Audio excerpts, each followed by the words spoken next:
My position is that the voting process itself at the federal level is not a valid process intended for Americans to elect. But the truth of the matter is, the federal election have driven everything. It's not what the founders intended. And we can pretend that doing what the founders intended matter, but the 16th Amendment still exists. The last 4 years of Biden, to me, are indicative of the fact that the president is just a figurehead. Like, we can fully operate without a president, and we can operate with like a complete vegetable in office. Hey, welcome everybody. We're diving right into this one because, we started actually discussing what we're going to discuss today, and that discussion turned into the discussion. So I hit record, and here we are. Yeah. What's going on? How was the weekend? It was good. A lot of soccer. I think it's the end of the season. They're trying to work one more game in, but it gets dark early and it's getting cold and hard to do outdoor sports outside of football about this time of year, and until April here in Pennsylvania. We don't know anything about that over here. It's still I know it's like such an advantage if your kids are into sports. Like I look at, I've traveled to Southern California and Florida and stuff, and it's like I see kids out there playing baseball in December, like teams, and that just doesn't exist here in Pennsylvania. You're done by this time of year, if not sooner. There's three things I thought of or an advantage. One thing from the book, The One Thing by Gary Keller, he talks about Michael Phelps, everyday habit without ever breaking it, practice 7 days a week, and said he practiced on Sunday because nobody else does, and that's 52 extra training days a year. Yeah. Another thing is being at altitude, like being at in Denver and getting used to those altitudes for sports, and then coming down to sea level. When I was in college, I worked summers at a ranch in Colorado in Rocky Mountain National Park, and the base elevation of the ranch was 9,000 feet, and we were surrounded by 14ers. And so I would go on runs along the river there, and was in much better shape back then. But I got used to running miles and miles at 9,000 feet. So then when I'd go home to Texas at the end of the summer, I could just run for forever. It was really cool. So I think doing that. And then the third one would be if you can practice year round, like if you golf and you don't live in Florida, California, like somewhere where you can golf year round, it's a huge disadvantage. But yeah, anyways, not really.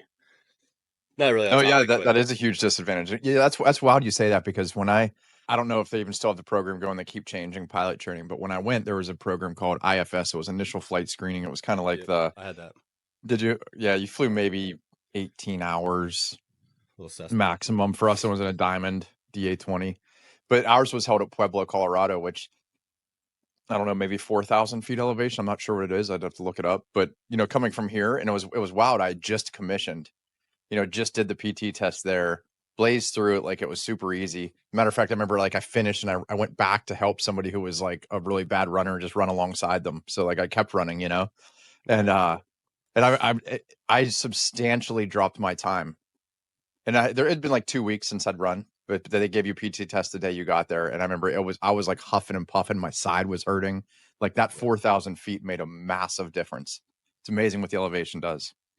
Yeah, it's huge. And we talked last week, but we just took that national park trip, and Sequoia National Park, the hotel that's in the park, the lodge there is at 7,000 feet base elevation, I think.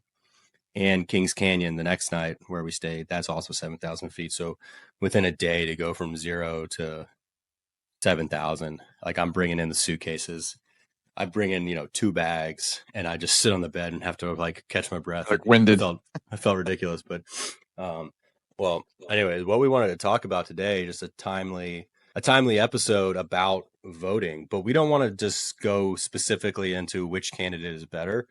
We want to kind of rehash a recurring discussion in our our pilot group, and there's two takes on it. People are really set on like Trump versus Harris, and that's really a no-brainer as far as policy goes, because where we land, that's not even a discussion worth having. So no one's like comparing the two of them, but the debate we often have is more along the lines of our episode last week, question everything, where have you been lied to, and starting to think like that.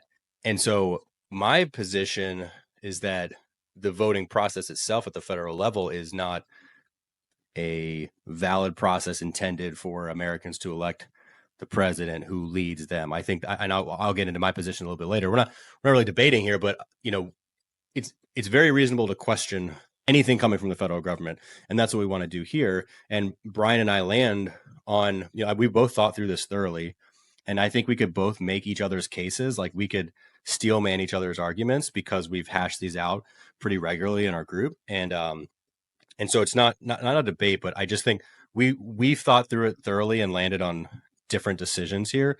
And I want to kind of pick Brian's brain about how he landed where he did. He is going to vote, and I am not, at least the presidential election. So that's what kind of the discussion we want to have. We want a little bit different flavor of a pre-election voting discussion, and just add our thoughts onto it. Yeah, and I actually come from a position that's ideologically similar to what you're saying. Like, going back, there's presidential elections I did not vote in because I just thought, like, it doesn't matter. But I've come to a different conclusion. So like you're saying, I probably could stand and talk about yours, and it'll be interesting because I've shifted over time. So yeah, you want to start off what you're thinking? Yeah, sure. So like I said, it's reasonable to question everything. If you just blindly accept what you hear from a pharmaceutical company, from the DoD, from the medical establishment, from the FDA, you're going to end up with the results that you see around you as far as health and finances, etc. And so in that same vein, I think we shouldn't just take this line, and we should be suspect of those who are pushing it, that it's just this inherent moral good that every single citizen votes, and this furious push that you see around election time. I think we should all question. If you're not questioning it, what else are you not questioning? And so the mindset that they're almost everything we've learned is a lie or is a misrepresentation of the truth. I really started thinking seriously about what is the purpose of voting at the federal level. And I'll make the distinction that I vote at the state level. I think that state and below is very important. I think that's what actually matters, because I try to go back to the founders' intention for this country, which is that the states are independent entities who federate into one organization whose purpose is essentially international trade and border protection. Not like what we see. The biggest underlying, if I'm going to sum it up in one sentence, is that the DC and the federal government is so many orders of magnitude away in size and scope of what it's intended to be, that to participate in voting for them is giving consent for this growth that has nothing to do with the Constitution or with American interests. That's my overall, like, one sentence thesis, is that DC does not represent America. It's officially not a part of America, and that the president is more like the CEO of a corporation who has conflicting interests with us and who we don't actually truly vote for. And I can kind of prove that just with the Electoral College process, but I'll pause there. That's my general thesis. And I somewhat agree. And actually, I do agree on a large scale. I think, because really we say this isn't a debate, but it really can't not be one if we have different positions. Yeah. I think that the problem with that is that it's just an ideological statement, which is where I once stood for almost the same exact reasons. But the truth of the matter is, the federal elections have driven everything. It's not what the founders intended. And we can pretend that doing what the founders intended matter, but the 16th Amendment still exists. And so if I look at this election in particular, it's the first time that I know of since 1913 that an actual candidate for president has even considered the fact that maybe we don't have to pay an income tax. Now, that's a whole entire discussion, which I would actually love to have if we got rid of it and had tariffs, because it would take a lot more. It would take getting rid of the 16th Amendment. But it's so important that nothing you do at the state level, nothing you do at the local level, nothing you do at the county level will ever move the needle on an income tax. They don't care. They don't talk about it. And they're never going to challenge the federal process or the Constitution as a state to get rid of it. I mean, there is obviously also state income taxes that kind of just follow what the federal government does. Think about that. Mm-hmm. The federal government instituted a state income tax or a federal income tax. And what happens along the way? A whole bunch of states choose to also do a wage tax. So literally, I mean, there's just so many points that you can prove and show that your local and your state governments just follow what the federal government does. So to just say, well, this isn't what the founders intended, I'm not going to take part in it, is something that I used to agree with, but I've decided like that doesn't make any sense because they have the most momentum and the most pressure and change the course of this country. Unfortunately, this country is treated like a blob when it should be 50 individual nations and states. And it really should never be a blob, even as a unified country. But these federal elections change more. I mean, just look what nothing you do at the state level has anything to do with who's going to be on the Supreme Court. And they have been just awesome for the last year or so, 2 years, 3 years. And they've really made some phenomenal decisions that support the Constitution without supporting the correct presidential candidate. If the election is real, that's the only thing we're hinging on. Is the election real? I think without supporting the correct presidential candidate, you never know what's going to happen in the Supreme Court, and everything looks different. Yeah, and I would certainly give you that. And I continuously come back to that. If I thought this process was real, and I thought that us voting was counted and measured and then represented for your state as far as their electoral delegates. Like if I thought that us voting for president was not just a consent thing, but an actual vote in an actual election, then I would fully agree that there's no question here. I mean, there's never been a worse candidate in the history of politics than Kamala Harris. I mean, it's funny walking around here in Coronado, you see all these signs, save democracy, vote Harris. And it's like, so if an election happens and the people quote vote and Trump wins that election via democratic process, that would be the end of democracy. And I know, and I'll say what they would say, which is, well, he wants to become a fascist dictator or whatever, and they can't define those terms, but he would end democracy if he got elected. And it's like, well, he didn't last time, right? Right. There's actually evidence of that. Yeah, we've already seen it. Yeah, we didn't last time. And then two, on your end of it, what you're saying is that you just kicked out your sitting president effectively. Which, one point to note, the fact that Biden is the president still, and no one even cares what he's like. The last 4 years of the last 4 years of Biden, to me, are indicative of the fact that the president is just a figurehead. Like, we can fully operate without a president, and we can operate with like a complete vegetable in office. There's no, it's a figurehead, and it's a representation, but it's not like, clearly Biden's not the decision maker. And so maybe like a different individual in there might be more in control, but we have operated for 4 years without a mentally competent president. So I think that that's one data point. But yeah, so somebody else right now is clearly the chief executive, and right. Therefore, like, I agree with you. And the reason, before we hit record here, we sort of mentioned like we don't really want to turn this into Trump versus Kamala necessarily, but more of our positions. But I don't think you can totally separate them, because if this were McCain Obama or McCain Kamala, I actually agree with you. It wouldn't matter, because whoever was put into that place, it's like 2008 was McCain. If he had won, you just have the next controlled person who, if he went mentally unstable, whoever's pulling the strings behind the scenes is still acting as chief executive, whether they're there in front of a camera or not, or by name or not. I think this one's a little different. I truly think that Trump comes in a little different on this. And I am not a Trump, I'm not a Trump bandwagon. He's not an idol of mine. I don't think, I actually think people, and Christians especially, need to beware of making him a false idol, because there's all this like love Trump and there's this cult of personality around him. And I'm not down with that, but I do truly believe he's not part of that internal system. Yeah, fair enough. I had this is a kind of a side anecdote, but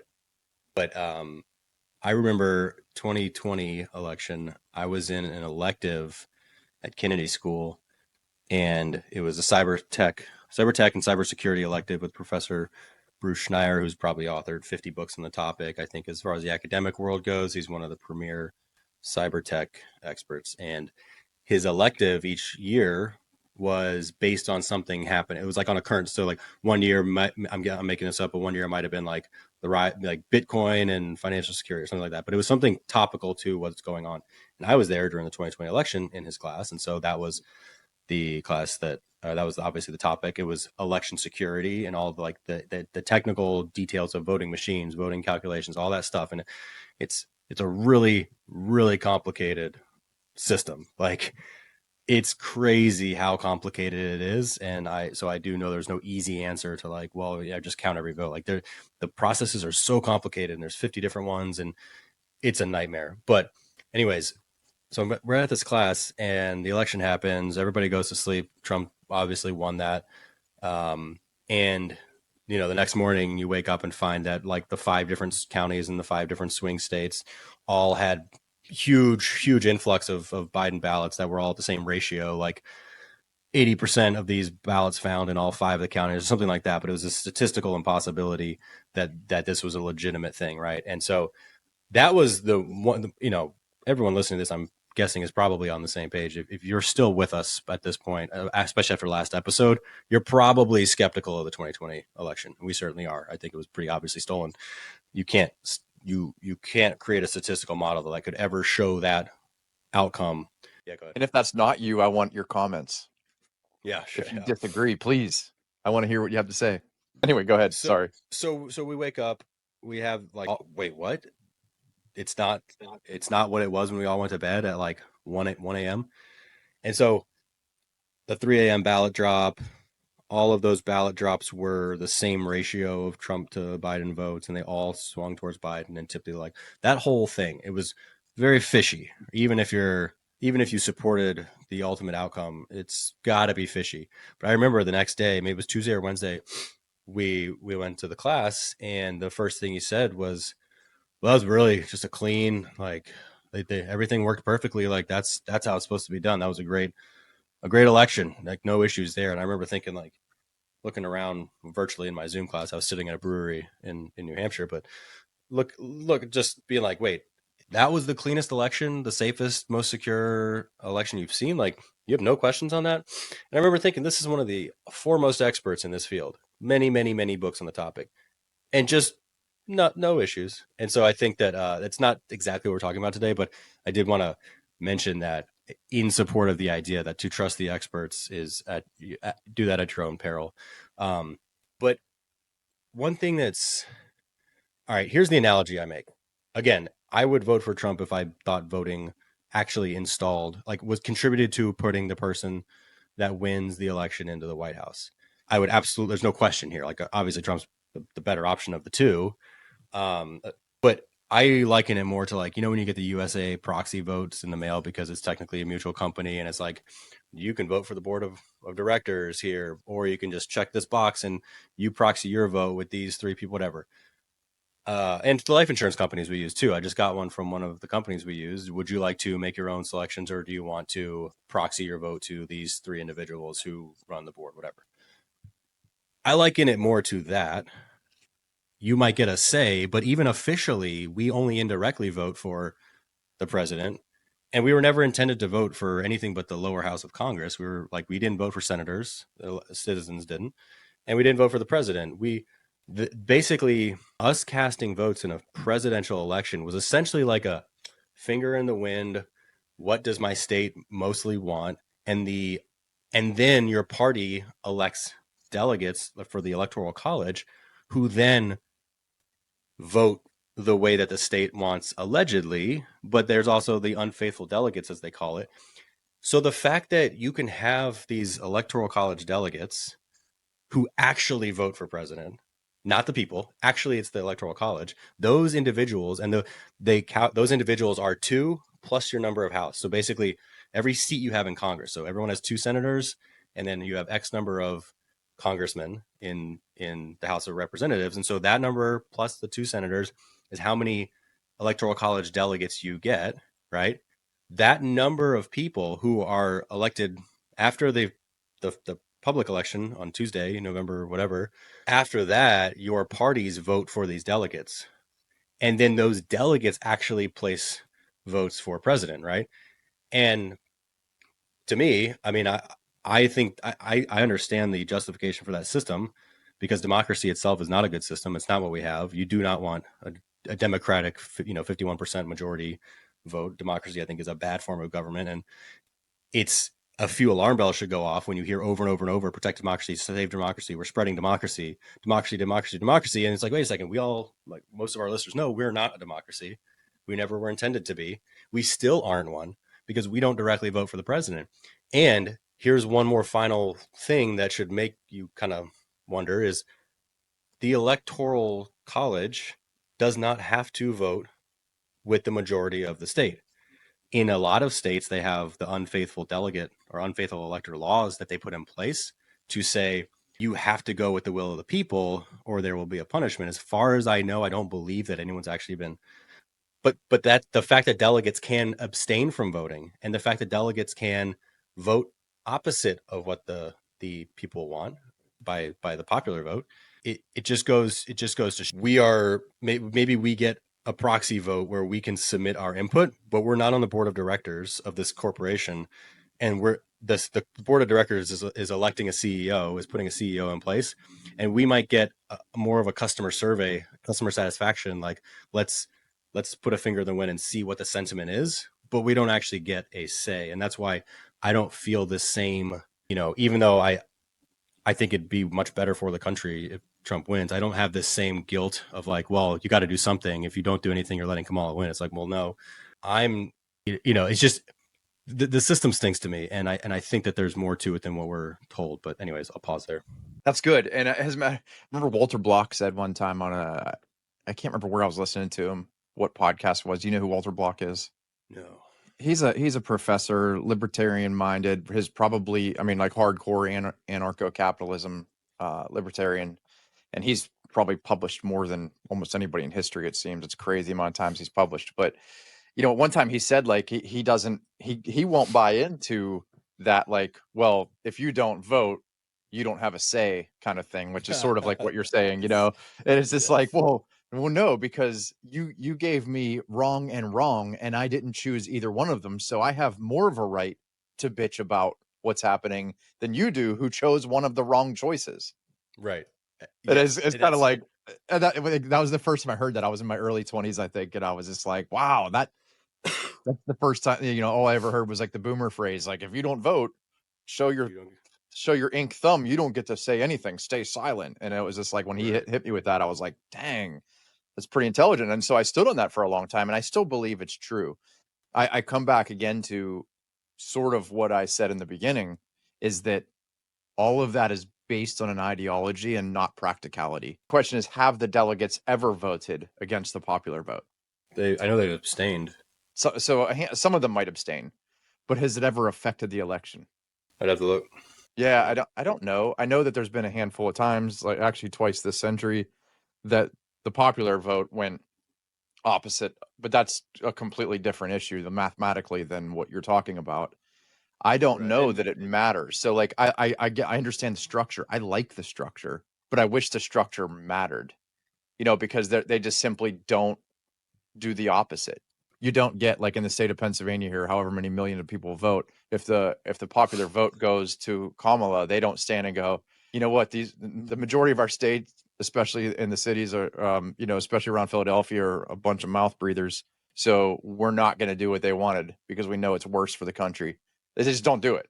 So it doesn't matter. Like that argument doesn't carry any water because it doesn't happen. And until it does, then I guess I would be on board with that. I've just looked up, as of the 2020 election, there have been a total of 165 incidences of faithlessness, 90 of which were for president. They've never swung an election. There, okay. So you had some people that actually had conviction and stood their grounds on what they believed, but not enough of them to ever matter, right? Yeah. I mean, not enough to matter, but the fact that, that just speaks to the fact that, it's also saying here that no one's ever been prosecuted for being a faithless elector, even though there's been 165 of them. There's this intermediate between the residents of a state voting and what their state actually does with their delegates. Like there's this intermediate step that, now again, this gets back into the theoretical versus the practical, sure, but they can go against the popular will of the state, and they have 165 times, and never has there been a prosecution for it. Yeah. And that's just based on a quick Wikipedia pull here. So this is how I see it. Is I see, okay, a little background. Now we've talked about not so much on here, but we've talked within our groups, and people go really, really down the rabbit hole of like citizenship, nationality, all caps names, corporate name, like all of that stuff. Right now, there is a lot of I think that even people that go very down the rabbit hole, I think it's all true. I think what they're fine because they're just citing U.S. code. I think they're accurate. I think practically speaking, a lot of them just get arrested and have to fight it. And it's the kind of thing where it's like, yes, you made your case. Yes, you're correct, but you spent 5 years in jail. Was it worth it? Or like Peter Schiff's dad, who proved beyond any doubt that income tax was illegal and spent however many decades in jail for it. It's like, you might And be he right, died but in the prison system, too, I think, right? yeah, and you Yeah. might be right, but the system is going to charge on. And here's where I'm in our specific experience. Like I saw with the Navy, medically, morally, legally, I was in the right by refusing this vaccine, by pointing out that the Navy was breaking the law in doing so, and later like essentially admitted it. And like I was fully right on that decision, legally speaking. Like morally is subjective. To me it was, but medically now I think most would agree it was the right call. And but legally it was never in debate. It was always the right call because we all had that right to refuse it. But what we saw was that didn't matter at all. And so all of these things that we talk about when we talk about here's what US code says, you serve in this affidavit, blah, blah, blah. It's like, yes, but if they just ignore it on their end, like who's gonna, so I got charged with the debt notification letter when they charged me with breach of contract. And I was like, hey, I'm sending you certified mail affidavit. I never breached contract. You need to prove it, blah, blah, blah. And it just goes unanswered. Like, so all that to say, there is a lot of different ways you can go with this. And I'm not like an expert on any means by this, but I'm just going right here to US code, the actual US code where the United States is defined. And it's 28 USC, section 3002. The United States in the US code is a federal corporation, and it's incorporated and headquartered in DC, which is not part of the United States. So the way I view it is that there is a foreign entity between Virginia and Maryland, which headquarters a corporation. And that's not my speculation. That's literally on the US code on the cornell.edu, And so when we participate in that, and what the things that I've listened to that make a lot of sense about how we opt into that system is several things. And you can listen. Brandon Joe Williams does a really good job breaking this stuff down. You can look up his stuff on YouTube, but basically you opt in to being as a non-resident alien. You opt into being a resident of DC for legal technical purposes when you either get a driver's license, get a birth certificate, or register to vote. And then you can go from there into this long rabbit hole of like, you're always a person. You're never the people. It's always the persons. It's like there's all these ways you can look at it. But at the end of the day, you opt into being a resident of DC, even though previously you were a non-resident alien, from if I'm remembering correctly, by registering to vote. And I'm registered to vote. I have a driver's license. I have a birth certificate. Like I'm not out of the system. I'm not one of the guys that's going to get my birth certificate revoked and strip my SSN. I get it. Like I see the appeal of that. I see the argument, but I don't see the practicality. So I guess in that sense, I'm more on the practical side. But this to me is not I don't see the president as the leader of America in American interests. I see the president as a figurehead of a corporation who on paper represents our citizens, but in reality does no such thing. That's why it's consent based to me. So when I say I'm not going to vote, to me it has nothing to do with Trump. It's like I don't give consent to being a party to this system because this system is ultimately, even though one might have better policies than the other, neither of them can actually protect American interests because that's not their goal, and they show that over and over and over. That their goal is not to defend the interests of Americans. They're, we're at the beck and call of other nations who want us to fight their battles, but like Yeah, it's at this very point, clear. and that's one of the on the policy side of things, it's one of the reasons that I feel like it is actually important to try to take part in this process right now because of what has actually happened in regard to all these things you're talking about. Like, you think like you don't want this like crazy corporate nationalism, right? But perhaps we do because right now what seems to be central to most of the players in DC is globalism. A healthy dose of nationalism actually counters that and stands for and might strengthen America because it's become very obvious that probably since long before I ever thought about it, but definitely as an adult that I've been paying attention. Bush, Obama, Biden administrations, very much part of the global empire, very much part of the global world and hegemony there and what they do, and it's ugly. I think Trump's the first. They make it seem like a bad word that he's like a nationalist. This "Make America Great Again," this America First idea. I don't know, but I know that not participating does sort of lend a hand to what's been happening, the same trajectory we're on. And this is the first presidential election I've seen that might turn a page against everything we've seen. That immigration, while I was an open border enthusiast at one point, it was like, let people come, because I lived in this fake world in my mind that, like, if you actually had free enterprise and you didn't have this big state system of paying people to do things, like, people would come and go, because if it wasn't good for their family, they'd go. If they could find work, they'd get paid, and everybody's good on that. But that's a libertarian dream, and the reality is that the border's Free weaponized trade is a right now. disaster. Yeah, it is a disaster, and the border is weaponized right now. Like, these people are coming in here to do exactly what you're talking about not doing, and it's vote for the Democratic machine. That's it. There is no other reason you would bring Haitian immigrants. They literally bring zero value to this country and drop them all in one city. There's nothing coming out of Haiti that has been good for decades and decades. They produce nothing but death and Satanism, really, and voodoo. Like, transporting them here is clearly for a purpose. It doesn't make sense for our country. Then you can make the case that, like, if you look at India, most of the people coming from India are better educated. You get a lot of doctors, you get a lot of engineers. Like, the people that have come here from that country have tended to be better for America, or at least they're bringing value. Folks coming across the southern border right now bringing none, and so I think that counters kind of like what you're saying, and the fact that, like, they are going to vote in this system. I think they're bringing. I think they're certainly bringing them over for a reason. I think it's more the disintegration of any sense of homogeneity or culture or national identity. I think that's what they're trying to do across the EU as well. Sure, Is yeah, they're trying to destroy, like, forced migration. I think there's a reason for that. I personally don't think it's because they. I just don't buy the, like. All right, we watched 2020, right? They clearly stole that election. Of course, yeah, statistically, it's impossible that was anywhere near reality. That 80 million people voted for Biden, right? Like, that's not a chance. And especially the way that the overnight ballot drops came in the exact proportion, like I talked about earlier. Of course, that was a stolen election.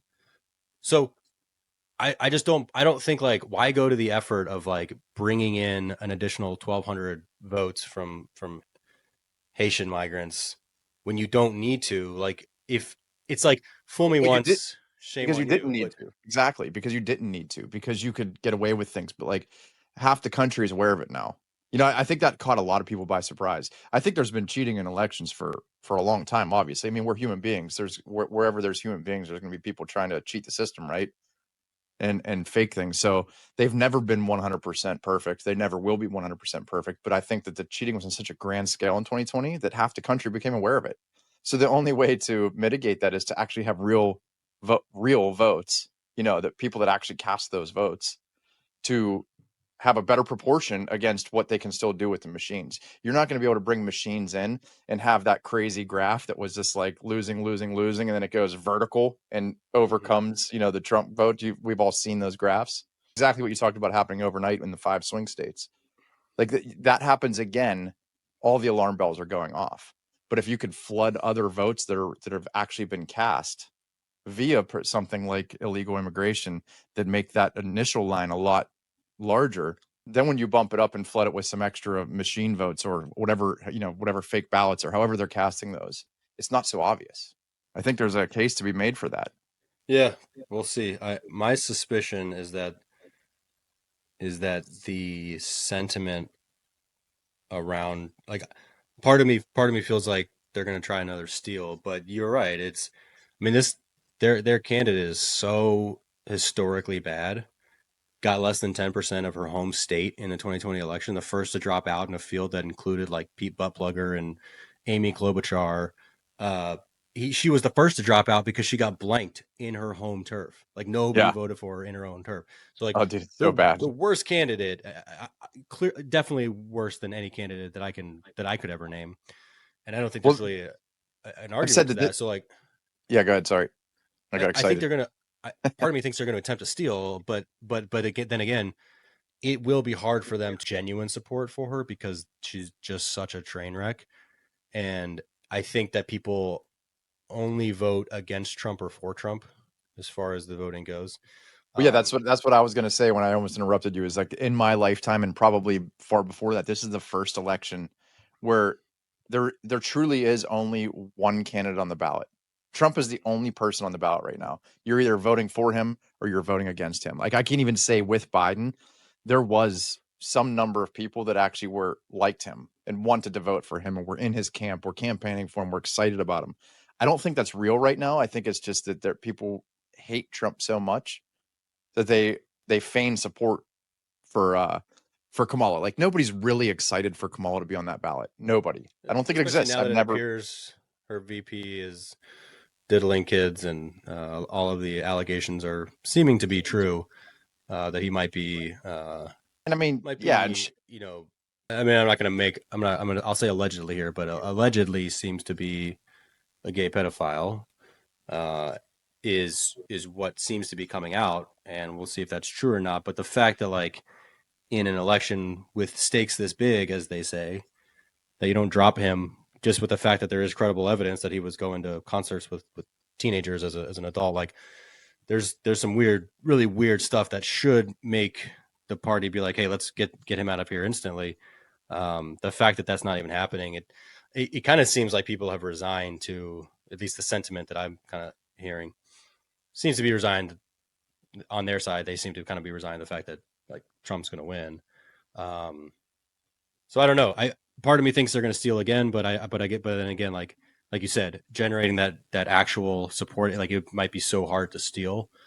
I just think the fact that they can steal it, the fact that they did just steal it, it just to me, it's like this is not a real system, and things that don't change by party, the debt, the deficit, the Federal Reserve, who appointed the current chairman of the Federal Reserve. He's been in there for 8 years, appointed by Trump. Like, he's made a lot of bad moves. There's a lot of things that even Trump did. That's why I say I'm not part of the Trump band. You know, I'm not a huge fan. He made a lot of big mistakes. I hope he learned from them. Still to this day, endorsing the vaccine and Operation Warp Speed, like this month doing that. I mean, that to me, again, like I'm not a presidential voter, but that is a deal breaker to me, because that's the only reason you and me are talking, is that horrifically bad decision.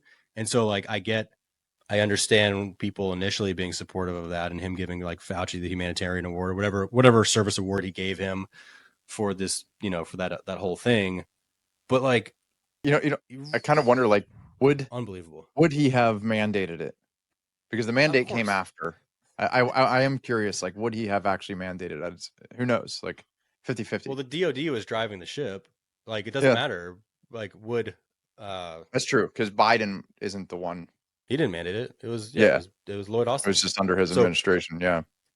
I mean, of course, that's a political appointee, so you could say that, well, he would have had a different Secretary of Defense, but the ones he had were very much not supporting him. They weren't great either. Would General Milley, who allegedly committed treason with China, like, would he have not done the mandate? I don't know. Like, I just don't. I don't think it. I mean, it's the same as the economy. Like all the things with the economy, it's like, oh, Trump's economy, Biden's economy. Well, I don't. If I'm a Trump guy, I don't want to claim that, because he added more to the debt than Biden has. So he had a massive spending problem. It's one of the things I absolutely hate about Trump. It is kind of cool to see the Elon factor coming into this one. Yeah, that's interesting for sure. That's interesting. That adds something on the economic scale. I mean, I know he's not known as an economist. I think he actually got his graduate degree in economics, though.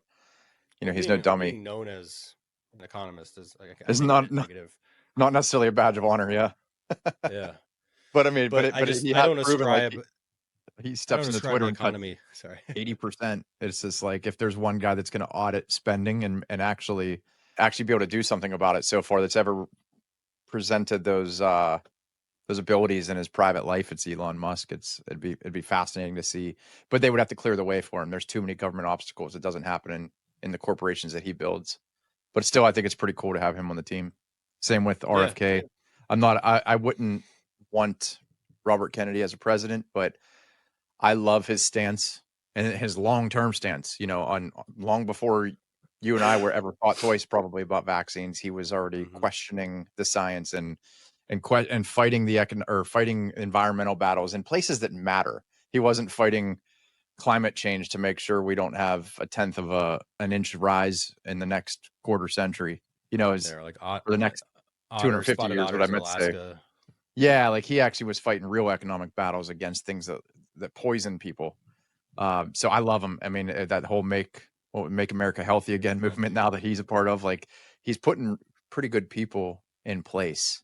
And another piece of evidence that I think with Trump right now, or Kennedy was just talking about this, that it shows that Trump is a little bit outside, like he's learned some lessons and now he's fighting outside of the system. To fight the system is he's already started a transition team that's being funded privately, where typically that's funded from the government.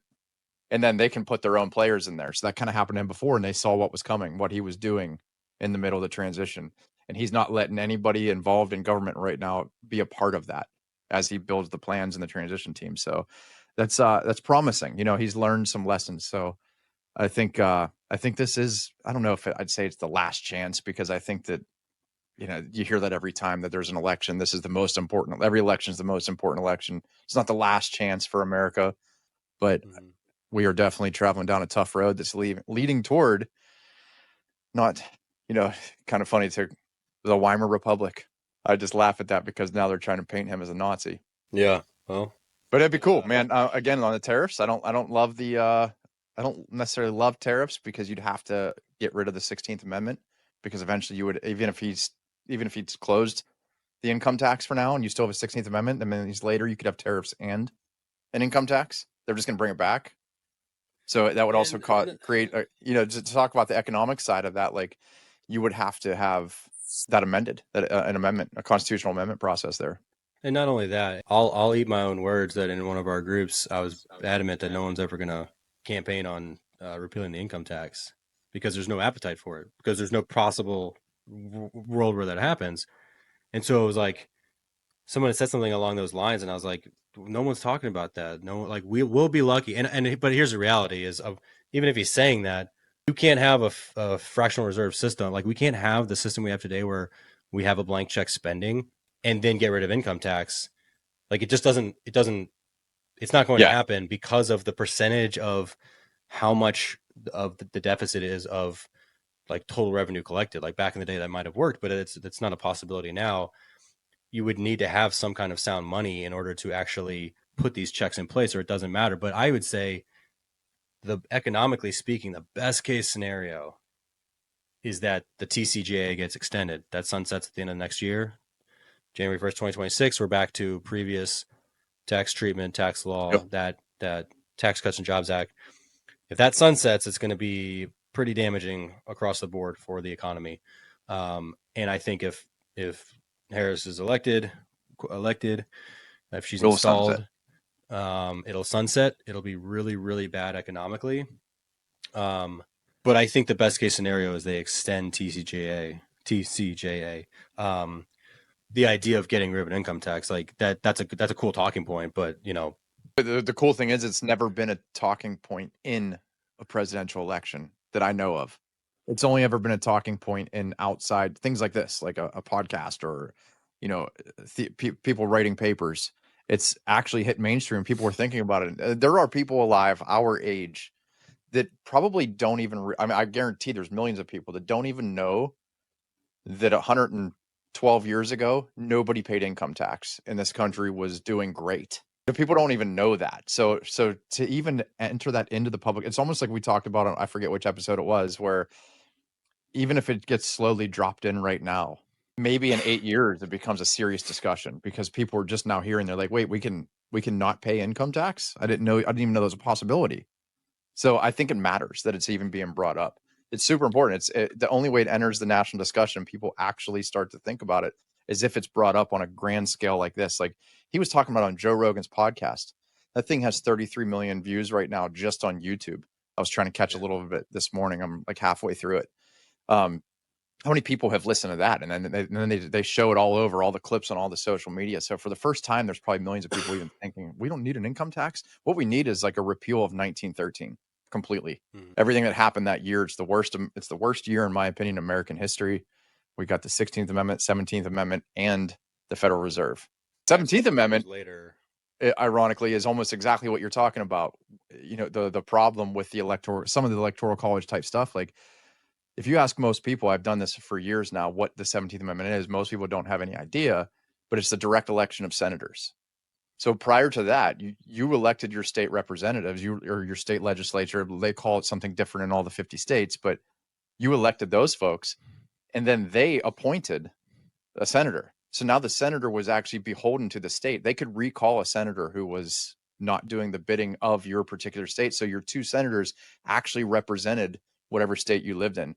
Whereas now they only pretend to represent your state during election season. And every once in a while they'll throw a few bones at your state, but they're just part of the federal machine because they're directly elected. It doesn't matter. Like, it doesn't matter what the state representatives do. We've had an all conservative or all Republican state legislature in Pennsylvania for years and years and years. And it doesn't matter. Bob Casey doesn't care what they think. That's why my criteria for voting, and again, I'll say I am a big advocate of voting in your state elections. I believe that if they go to DC upon election, they lose the ability or the intention of helping you. Now, they might go there with the intention, but I think that the fact that they are going to a separate entity that does not represent American interests, but is its own corporation, like that whole aspect of it, which I'm not theorizing, that's in U.S. code. That's why my criteria, at least for the moment and for a while now, has been that I will only vote for positions where if you leave, you don't leave the state, because I want to get back to that. And so it's got to be a man, and it's got to be a position where if you win, you don't leave the state, and preferably a man that I know and have shook their hand. Like, I want to get back to that. Now, I know that might be, pie in the sky, but here's my thought.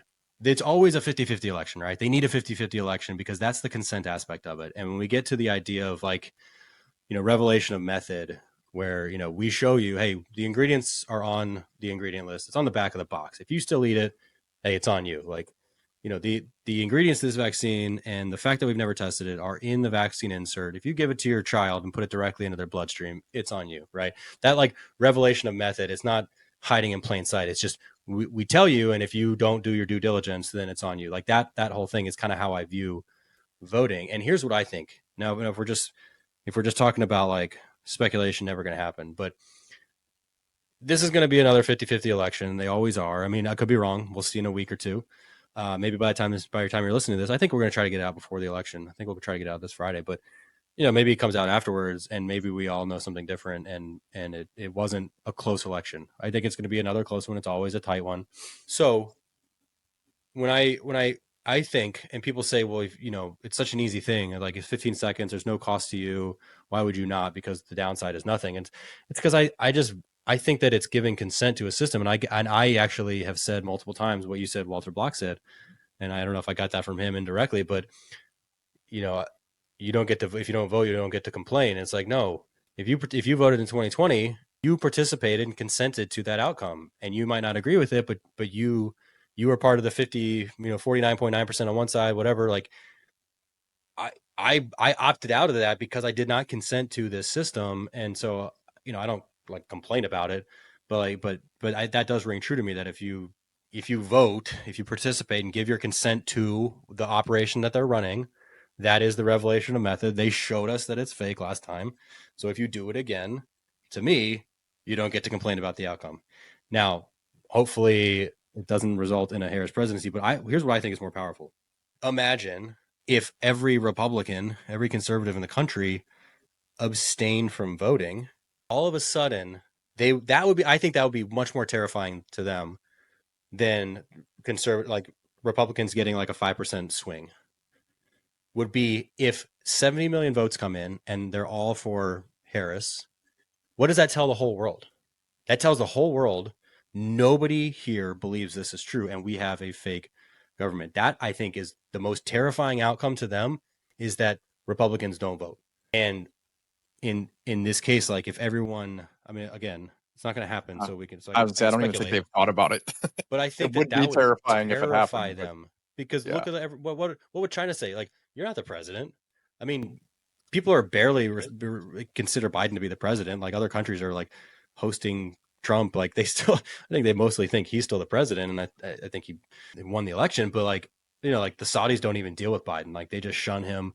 But imagine if Harris goes over there, it's like, we around the world call so many elections illegitimate, even if they're legitimate. Like, Ukraine voted in, had an election, and he was on two good terms with Putin. So the Maidan coup, Victoria Nuland goes in, destabilizes it, revolution. We put in our guy, and now we spread them democracy, even though they, like that example over and over and over, us giving democracy to countries and we don't recognize their elected governments, or like not legitimately elected, but whatever.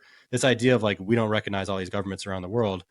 Well, imagine if other countries didn't recognize our government as valid, because no, it was such a sham election.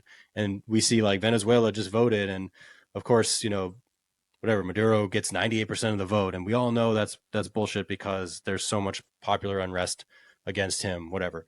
And so we say it's not a legitimate election. Well, imagine if that was here. What if we had a one-sided vote and it exposed that we don't buy this?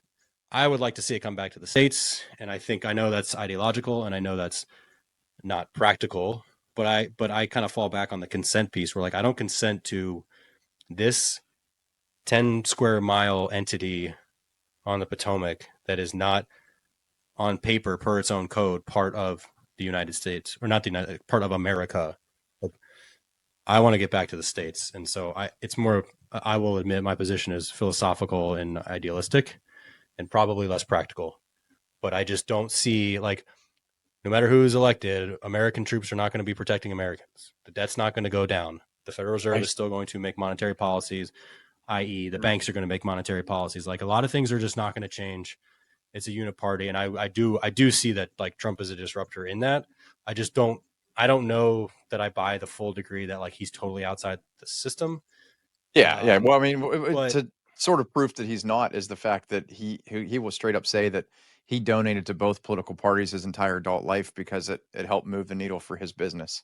So he's he's very in tune with the system, if not somewhat a part of it. Like like I said, I'm not idolizing Trump. I just see the disparity between these two is so obvious. And what I love about him, especially as somebody at the end of my military career, and seeing a lot of these young kids coming in who I think are still good kids, I have never seen somebody with better foreign policy instincts as a president than Donald Trump.